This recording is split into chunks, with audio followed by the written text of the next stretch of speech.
बिस्मिल्लाहिर्रहमानिर्रहीम। दोस्तों, उम्मीद करता हूँ आप सब खैरियत से होंगे और आप देख रहे हैं मेरा चैनल फ़रीद हुसैन ऑफिशियल। सबसे पहले आप लोगों का बहुत बहुत शुक्रिया। आपने बहुत ज़्यादा मुझे प्यार दिया और काफ़ी लोगों ने जो है ना पिछले लास्ट दिनों में जो है ना काफ़ी लोगों ने मेरे चैनल को सब्सक्राइब किया और अल्हम्दुलिल्लाह बहुत ज़्यादा मोहब्बत दी। सबसे पहले तो आप लोगों का बहुत बहुत शुक्रिया। इसी तरह जो है वो मेरे चैनल को सब्सक्राइब कीजिएगा और लोगों तक शेयर कीजिएगा। आज जो है वो टर्की के विज़िट वीज़ा के हवाले से कुछ डिस्कस करना था। तो काफ़ी दिनों से कॉल्स आ रही हैं, मैसेजेस आ रहे थे, व्हाट्सएप आ रहे थे कि टर्की का विज़िट वीज़ा जो है वो किस तरह लगेगा, क्या टर्की का वीज़ा जो है लगने के बाद वहाँ पे जब पहुँच जाएंगे तो ये वर्क वीज़ा में कन्वर्ट हो जाएगा या नहीं। तो इन सारे सवालों के जवाबात जो है इंशाल्लाह इस वीडियो में आपको सब मिल जाएगा, ठीक है। तो सबसे पहले स्टार्ट करते हैं कि टर्की के विज़िट वीज़ा की इस वक्त स्टेटस क्या है, इसके डॉक्यूमेंट्स की रिक्वायरमेंट क्या है, उनको डिस्कस कर लेते हैं। टर्की का विज़िट वीज़ा जो है वो अल्हम्दुलिल्लाह उसका रेशो बहुत अच्छा है। अल्हम्दुलिल्लाह जितने भी लोगों ने मुझसे ये प्रोसेस करवाया है, इसकी कंसल्टेंसी फ़ी मैंने जो है वो नॉमिनल सी मैंने चार्ज करके उनका जो है वो काम प्रोसेस करवाया, तो सबके वीज़ा अल्हम्दुलिल्लाह लगे। और रेशो इस वक्त बहुत अच्छा है। काफ़ी लोगों के सवाल आ रहे थे, रेशो इस वक्त बहुत अच्छा है। और इसके डॉक्यूमेंट्स की जो रिक्वायरमेंट है वो सबसे पहले तो बेसिक जो डॉक्यूमेंट्स है, सबसे जो अहम डॉक्यूमेंट्स है वो है बैंक स्टेटमेंट। बैंक स्टेटमेंट आपका कम से कम 6 मंथ का आपका बैंक स्टेटमेंट चाहिए होगा। और प्लस बैंक स्टेटमेंट जो है वो रनिंग कंडीशन में हो।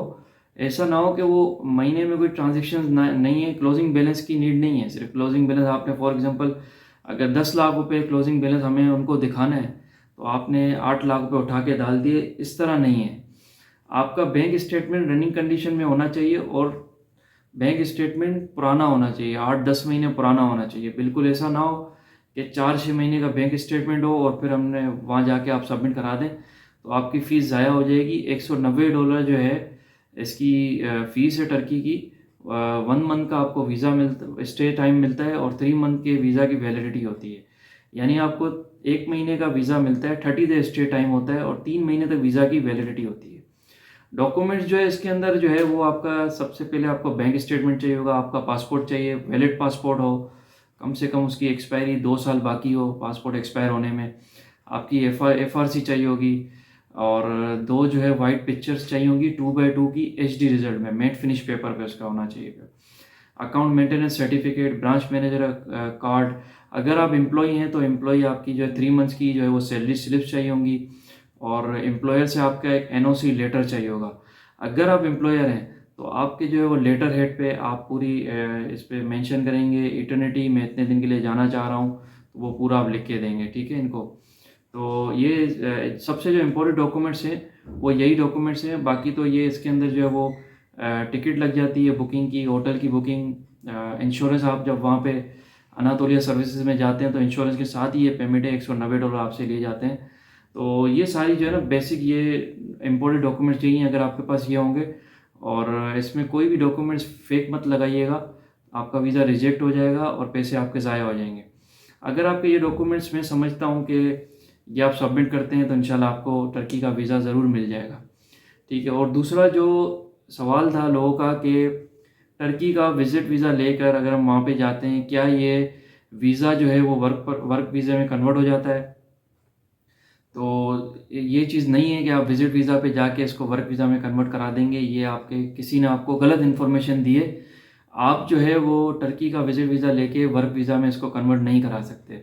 जो आपको एक टाइम पीरियड दिया होगा 30 डेज़ का स्टे, आपको एक टाइम दिया होगा, 30 डेज़ के अंदर अंदर आपको वापसी आना है वहाँ पे, वरना आप इल्लीगल जो है वो एज ए इल्लीगल काउंट होंगे और वहाँ से आपको डिपोर्ट किया जाएगा। इस तरह आपकी जो है वो ट्रेवल हिस्ट्री भी ख़राब होगी और पासपोर्ट भी आपका ख़राब हो जाएगा। तो बाकी इसके अलावा जो है वो टर्की के विज़िट वीज़ा के लिए काफ़ी लोगों की कॉल्स आती हैं। वो मतलब उनको इन्फॉर्मेशन कौन देता है मुझे समझ में नहीं आती है। भाई बगैर बैंक स्टेटमेंट के आप जो है वो टर्की का विज़िट वीज़ा अप्लाई नहीं कर सकते। और कुछ लोगों ने सवाल किया कि हम बैंक स्टेटमेंट बनवा लें अपनी सोर्सेज से ये वो। तो भाई ये जो आप विज़िट वीज़ा अप्लाई करते हैं ना तो उसके बाद सारी चीज़ें चेक इन बैलेंस होती है। अनातोलिया सर्विसेज वाले आपसे बैंक से कंफर्म करते हैं कि ये कहीं फेक अकाउंट तो नहीं दे दिया, इसका बैलेंस पड़ा हुआ है या नहीं पड़ा हुआ, ये सब चीज़ें कंफर्म करते हैं। आप अपनी FRC बनाते हैं, FRC जब वो सबमिट कराते हैं तो वो उस चीज़ को भी कंफर्म किया जाता है, आपकी सारी चीज़ें कंफर्म की जाती हैं।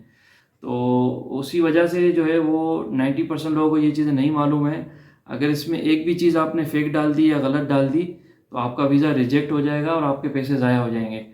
तो सारी चीज़ों को मेक श्योर करें, डॉक्यूमेंट्स आपके सब जेन्युइन लगे हैं, इंशाल्लाह आपको वीज़ा मिल जाएगा। और इसी तरह जो है वो मेरे चैनल को लाजमी सब्सक्राइब करते जाइएगा।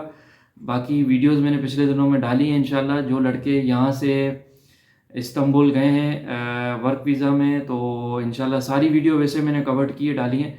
अब जो इंशाल्लाह जो है वो थर्ड वीडियो इनसे रिलेटेड जो आएगी तो वो इनके काम के रिलेटेड आएगी, वहाँ खाना क्या खाते हैं ये लोग, कितने आवर्स की ड्यूटी है, इंशाल्लाह वो सारी चीज़ें जो है ना शेयर की जाएगी। तो इसी तरह जो है मेरे चैनल के साथ जुड़े रहिए। टर्की से रिलेटेड इंशाल्लाह आपको सारी इन्फॉर्मेशन मिलती रहेगी। अगर आपको काम करवाना है तो हम कंसल्टेंसी फ़ीस चार्ज करते हैं और आपका केस फॉरवर्ड कर देते हैं और अल्हम्दुलिल्लाह 90-95% हम आपका लगवा के देते हैं वीज़ा। बाकी अल्लाह की मर्ज़ी है, अल्लाह ताला बेहतर जानते हैं सारी चीज़ों को। तो अगर आपकी रोज़ी जो है वो टर्की में लिखी हुई है तो आप चले जाएंगे, वहाँ काम भी मिल जाएगा आपको, सारी चीज़ें वो हमारी ज़िम्मेदारी है। और अगर आपकी रोज़ी वहाँ पे नहीं लिखी हुई तो आप पाकिस्तान में ही होंगे और पाकिस्तान से ही आपकी जॉब लगी हुई होगी, आप कमा सकते हैं, ठीक है। इसी तरह जो है वो मेरे चैनल के साथ लाजमी जुड़े रहिएगा। कमिंग डेज़ में जो है वो इंशाल्लाह बहुत बड़ी बड़ी इन्फॉर्मेशन मैं आपको दूंगा और काफ़ी सारे वीज़ाज़ भी जो है उनकी इन्फॉर्मेशन आपको दूंगा और इसकी किस तरह मैं कंसल्टेंसी आपको प्रोवाइड कर सकता हूँ। तो वो सारी चीज़ें इंशाल्लाह मैं आपको मेरी अपकमिंग जो वीडियोज़ होंगी इंशाल्लाह जो है ना हम उसमें डिस्कस करेंगे। इसी तरह नेक्स्ट वीडियो के साथ मिलते हैं। Thank you so much. अल्लाह हाफिज़।